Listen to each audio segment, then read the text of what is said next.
Amazon on Thursday reported better than expected revenue and profits for the holiday shopping period, but its stocks dipped in after hours trading due to disappointing guidance for the current quarter.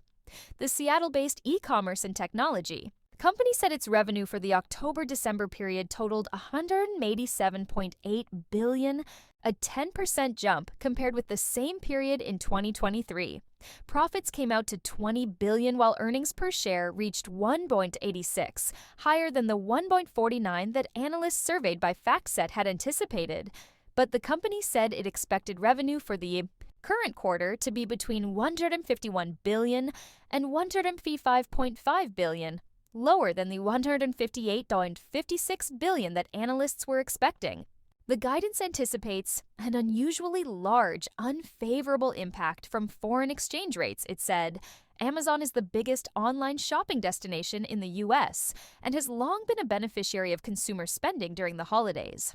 As it has done in recent years, the company in October began offering promotions intended to lure early holiday shoppers. It advertised other discounts during the 3-month period, including on major sales days such as Black Friday and Cyber.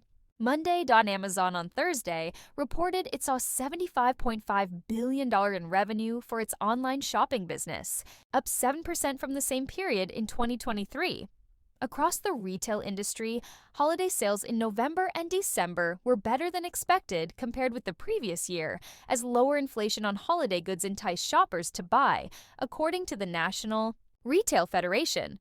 Online shopping also saw record sales levels, Adobe Analytics reported in January.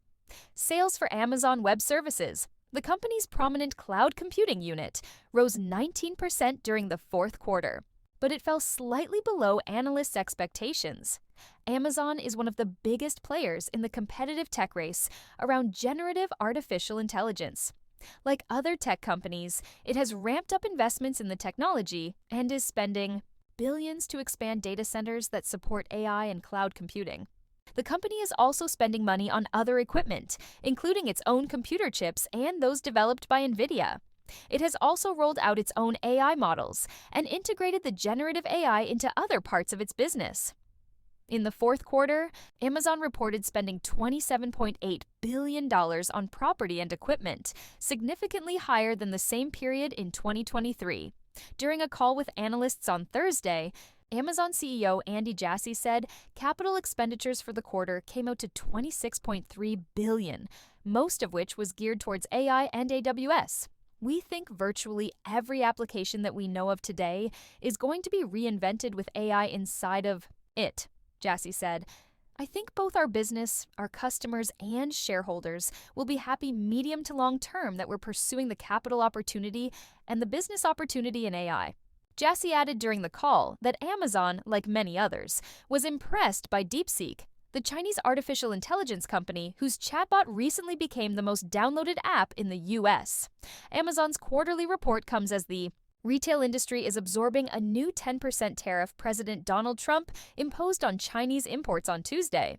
Tariffs on Canada and Mexico have been put on hold for about a month.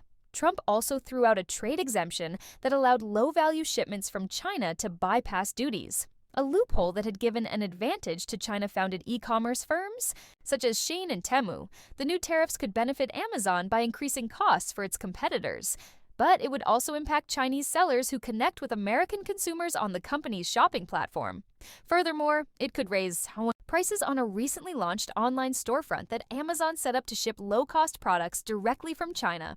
The storefront, called Amazon Hall, was Amazon's answer to Shein and Temu. Additionally, analysts from Morgan Stanley wrote in a Monday note that Amazon's first-party retail business, though which the company sells products purchased from manufacturers, has the highest exposure to the tariffs. The analysts estimate 25% of the merchandise sold through that business comes from China.